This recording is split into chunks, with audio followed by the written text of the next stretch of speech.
Hi hello friends, welcome to our channel English with Shiva.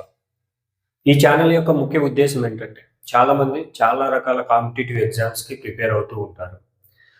Suppose teaching field తీసుకున్నట్లయితే CTET కావచ్చు, AP TET కావచ్చు, Telangana TET కావచ్చు, అలాగే డిఎస్సికి సంబంధించి స్కూల్ అసిస్టెంట్ ఇంగ్లీష్ కావచ్చు, అలాగే ఎస్జిటి కావచ్చు, అలాగే బ్యాంకింగ్స్ కావచ్చు, స్టాఫ్ సెలక్షన్ కమిషన్ కావచ్చు, ఆర్ఆర్బి కావచ్చు. వీటన్నిటికీ చాలా రకాలుగా ప్రిపేర్ అవుతూ ఉంటారు. అయితే వీటన్నిటికీ మనం అబ్జర్వ్ చేసినట్లయితే ఇంగ్లీష్ ఈజ్ కామన్. సో మనకి కామన్గా వచ్చే సిలబస్ ఏంటంటే ఇంగ్లీష్. సో ఈ వీడియో ద్వారా మన ఛానల్ ద్వారా మనము ఈ ఇంగ్లీష్కి సంబంధించిన సిలబస్ను మొత్తాన్ని కవర్ చేయడానికి నేను ట్రై చేస్తూ ఉంటాను. అండ్ నాకు మీ నుంచి కావాల్సిన సపోర్ట్ ఏంటంటే ఒక like and subscribe my channel. Late లేకోకుండా let's enter into the class. ఈరోజు మనం మాట్లాడుకున్నట్లయితే I take the topic concord or agreement or subject verb agreement అని అంటాం. ఇక్కడ మనకు ఫస్ట్ చూసుకున్నట్లయితే బర్డ్ ఫ్లై. ఫస్ట్ వన్ అనేది ఏముందంటే బర్డ్ ఫ్లై. బర్డ్ ఫ్లై అనేది మనం తీసుకున్నట్లయితే subject is the singular.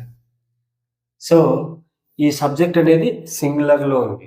So దీనికి కావాల్సిన వర్బ్ ఏంటంటే ఫ్లైస్, FLIES. సో ఎందుకు దీనికి ఫ్లైస్ అని అంటున్నారు సార్ అని మీరు అడగచ్చు. సో దీనికి రూల్ ఏంటంటే it is in the simple present tense. So simple present tense structure ఏంటి? Subject plus V1 plus object. And when we talk about third person singular in simple present tense, ఈ simple present tense లో మనం ఎప్పుడైతే third person singular గురించి మాట్లాడతామో, so third person singular అంటే first person అంటే I, ఎందుకంటే నేను చెప్తున్నాను and the me, and second person is the you are listening, and third person is he, she, it or any name. So మన ఇద్దరి గురించి కాకోకుండా వేరే వాళ్ళ గురించి మనం మాట్లాడినట్లయితే అవి థర్డ్ పర్సన్ కిందకి వస్తాయి. అవి సింగులర్ అయితే వాటిని థర్డ్ పర్సన్ సింగులర్ అని అంటారు. సో ఏవేవి గురించి మాట్లాడదాము? Any name are he, she, it. So when we talk about these third person singular, we should add S or ES form for verb. So verb అనేటి మనం yes కానీ ES form కానీ add చేయాల్సి ఉంటుంది. అక్కడ సింపుల్ ప్రెజెంట్ టెన్స్. ఇప్పుడు తీసుకున్నట్లయితే bird అనేది ఏంటి? సింగులర్. సో సింగులర్ బర్డ్ అనేది నేనా? కాదు. నువ్వా? కాదు. So talking about third person singular. So bird అనేది ఏంటి? ఇక్కడ సింగులర్ కాబట్టి వర్బ్కి ఏమి యాడ్ చేయాలి? S or ES or IES also. వీటి గురించి నేను ఒక వీడియో చేస్తాను, వాటి గురించి నేను క్లియర్ ఎక్స్ప్లెనేషన్ ఇస్తాను. ఎందుకు ఎస్ యాడ్ చేయాలి, ఎందుకు ఈఎస్ యాడ్ చేయాలి, ఆర్ ఎందుకు ఐఈఎస్ యాడ్ చేయాలి అని. సో ఓకే, ఇక్కడ ఏం యాడ్ చేశారు? ఐఈఎస్ అనేది యాడ్ చేయడం జరిగింది. Okay, I think you understood it. Now coming to the next one, dogs is barking. ఏ సెంటెన్స్లో ఉంది? ఇది ప్రెజెంట్ కంటిన్యూయస్ టెన్స్లో ఉంది. సో ప్రెజెంట్ కంటిన్యూయస్ టెన్స్ యొక్క స్ట్రక్చర్ ఏంటి? Subject plus am, is, are plus V1 plus ING plus object. So ఇక్కడ ఏమో వస్తాయి? ఒక సబ్జెక్ట్ ఉంటుంది. సబ్జెక్ట్ ఐ అయితే యామ్ ఉంటుంది ఖచ్చితంగా, బికాస్ మనం యూజ్ చేస్తూ ఉంటాం ఐ యామ్ అని. సో యామ్ అనేది only used for I. Coming to the next one, is. Is అనేది ఎప్పటికీ కూడా సింగులర్కి యూజ్ చేయాలి.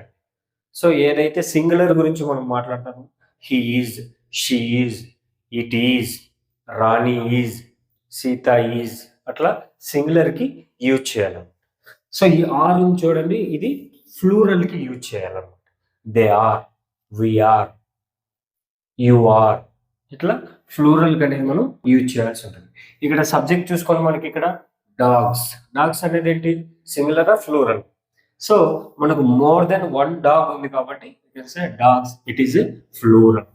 సో ఫ్లూరల్ వచ్చినప్పుడు మనకు వర్బ్ ఏం రావాల్సి ఉంటుందండి? ఇక్కడ మనం డిస్కస్ చేసాం కదా, ఏఆర్ఈ. సో ఇక్కడ A R E, dogs are barking. Coming to the next one, the child weep. What is the subject here? The child. Child అనేది సబ్జెక్ట్ ఇక్కడ. సో వర్బ్ ఏంటి? వీప్. మనం ఇక్కడ ఏం డిస్కస్ చేసుకున్నాం? In the simple present tense when we talk about third person singular. Child అనేది నేనా అండి? కాదు. చైల్డ్ అనేది మీరా? కాదు. So talking about third person and this is the child is singular, ఎందుకంటే దీని plural form children. So when we talk about third person singular we should add S or ES or IES for the verb. సో ఇక్కడ మనం ఏం add చేయాల్సి ఉంటుంది? Yes form అనేది add చేయాల్సి ఉంటుంది. So now the sentence is the child weeps. Weeps అంటే ఏడవడం. సో పిల్లాడు ఏడుస్తూ ఉన్నాడనే మీనింగ్ లో ఆ సెంటెన్స్ వస్తుంది. Coming to the next one, fourth one, darkness prevail. So darkness అనేది ఇక్కడ మనకి ఏంటి? సబ్జెక్ట్. ప్రివైల్ అనేది వర్బ్. ఇది కూడా థర్డ్ పర్సన్ సింగులర్ లోనే ఉంది. సో కాబట్టి వర్బ్ మనం ఎస్ ఫామ్ అనేది యాడ్ చేయాల్సి ఉంటుంది. ఎస్ అనేది యాడ్ చేయాల్సి ఉంటుంది. డార్క్నెస్ ప్రివైల్స్ అంటే చీకటి ప్రబలుతున్నది అనే మీనింగ్ లో ఇది వస్తుంది అనమాట. Okay, coming to the next one, fifth one, the father and son works in field. So ఎవరెవరండి ఇక్కడ సబ్జెక్టు? Father and sun. వీళ్ళిద్దరు ఏం చేస్తున్నారు? వర్క్స్ ఇన్ అ ఫీల్డ్ అని చెప్పాలనే మీనింగ్ లో ఈ సెంటెన్స్ అనేది ఇవ్వాలను. కాబట్టి ఇక్కడ ఏంటంటే ఫాదర్ అనేది ఒకరు, సన్ అనేది ఒకరు, ఇద్దరు గురించి మాట్లాడుతున్నాం కాబట్టి వర్బ్కి ఎస్ కానీ ఈఎస్ కానీ ఐఈఎస్ కానీ యాడ్ చేయకూడదు. The answer is work only. The father and son work in the field. Coming to the next one, you have a pen. So you have a pen. So వీటి గురించి మనం మాట్లాడే ముందు ఒక చిన్న రూల్ అనేది మనం తెలుసుకుందాం. సో అదేంటంటే ఇది హ్యావ్ హ్యాజ్ గురించి మనం తెలుసుకుందాం. సో హ్యావ్ హ్యాజ్ అనేది ఎక్కడ మనం యూజ్ చేస్తామంటే when we talk about present perfect tense. ఏంటంటే present perfect tense. So what is the structure of present perfect tense? Structure ఏంటండి? Subject plus have or has plus V3 plus object. This is the structure. So మీకు doubt రావచ్చు, have ఎక్కడ use చేయాలా, has ఎక్కడ use చేయాలని. So have అనేది plural forms కి use చేయబడుతుంది మరియు ఐకి యూజ్ చేయబడుతుంది. I have. ఫ్లూరల్ ఫార్మ్స్ తీసుకున్నట్లే they have, we have, you have అనే ఈ సెంటెన్సెస్ లో మనం హ్యావ్ అనేది యూజ్ చేయాల్సి. మరి హ్యాజ్ ఎక్కడ యూజ్ చేయాల్సి అని అడిగారు అనుకోండి. Coming to this one, third person singulars. మనకి థర్డ్ పర్సన్ సింగులర్స్ ఏవైతే ఉన్నాయో he, she, it or any name, వీటి గురించి మనం చెప్పేటప్పుడు పర్ఫెక్ట్ టెన్స్ లో, ప్రెసెంట్ పర్ఫెక్ట్ టెన్స్ లో హ్యాజ్ అనేది మనం యూజ్ చేస్తూ ఉన్నాం. సో ఇక్కడ యూ ఉంది కాబట్టి మనకి ఏం రావాలి? ఇక్కడ హ్యావ్ అనేది రావాలన్నమాట. You have a pen. Coming to next example. So next one is seventh one, his teeth dash 30. Is are. So మనం ఇక్కడ చూసుకున్నట్లయితే మనకు సబ్జెక్ట్ ఏంటండి? His teeth. సో టీత్ అనేది ఒకటే ఉంటుందా, ఒకటి కన్నా ఎక్కువ ఉంటాయా? So definitely it is a plural. So plural కాబట్టి మనకి ఏమొస్తుంది? As per the rule are అనేది వస్తుంది అనమాట. His teeth are 30 because it is in the present continuous tense. If you are talking about plural we should use the are verb. Okay, now coming to the eighth one, where dash all these men going. So ఇక్కడ ఏంటంటే మనం we are talking about whom? We are talking about men. So మనకి subject ఏంటి ఇక్కడ? men. men అనే singular plural? So definitely plural. So man is the singular, men is the plural. So plural వచ్చింది కాబట్టి మనకి ఏమొస్తుంది ఇక్కడ? Are, ARE. Next, coming to the ninth one, whose books dash these. So we are talking about what? Books. If it is a single book, we can say book. But if we have more than one book, that is books. So books and the plural form kabatti we should use ARE. Whose books are these? Question mark. Next, coming to the 10th one, my parents dash here yesterday.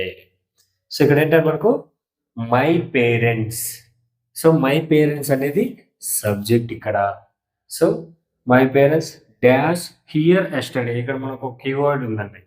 So we're talking about what? Yesterday. We're talking about past tense. So parents are plural. Okay, if it is a singular we should use parent. కాబట్టి ఇక్కడ plural use చేసినారు కాబట్టి parents అన్నారు కాబట్టి, so yesterday నిన్నటి గురించి చెప్తున్నారు కాబట్టి వర్ అనేది వస్తుంది అనమాట, ఫ్లూరల్కి వర్. అదే పేరెంట్ అయితే దెర్ షుడ్ బి వజ్ అనేది అక్కడ వస్తుంది అనమాట. I hope you understand. Next one, 11th one, my work. Talking about what? My work. Not talking about me, నా గురించి కాదు మాట్లాడేది, మీ గురించి కాదు. Talking about what? My work. Third person singular గురించి మాట్లాడతాం. So been finished. Been finished. ఇక్కడ హ్యావ్ వస్తుంది, హ్యాజ్ వస్తుందండి. మనం ఇందాక మనం మాట్లాడుకున్నాం కదా, if you are talking about third person singular, third person singular గురించి మనం మాట్లాడితే హ్యాజ్ అనేది మనకు వస్తుంది. మై వర్క్ అనేది నేను కాదు, మై వర్క్ అనేది నువ్వు కాదు. We're talking about my work, that is third person. కాబట్టి ఇక్కడ మనకి ఏమొస్తుంది? హ్యాజ్ అనేది వస్తుంది. Few exercises we covered today, and in the remaining classes I will bring some more exercises. ఇంకా చాలా ఎక్సర్సైజెస్ నేను తీసుకొస్తాను. ఇందులో సబ్జెక్ట్ వర్బ్ అగ్రిమెంట్లో మనకు చాలా రకాల రూల్స్ ఉన్నాయి. Mostly in my videos I will cover all the exercises. మనకున్న ఎక్సర్సైజెస్ అన్నిటినీ కూడా నేను కవర్ చేయడానికి ట్రై చేస్తాను. అండ్ మీ నుంచి నాకు కావాల్సిన సపోర్ట్ ఏంటంటే, మీకు ఈ వీడియో నచ్చినట్లయితే please like and subscribe to my channel. So మీరు కానీ సబ్స్క్రైబ్ చేసినట్లయితే, లైక్ చేసినట్లయితే ఇంకా చాలామందికి కూడా మన వీడియో ఫార్వర్డ్ అవుతుంది. అండ్ నేను కూడా చాలా ఎక్సర్సైజ్ చేయడానికి ట్రై చేస్తాను. Thank you. బాయ్.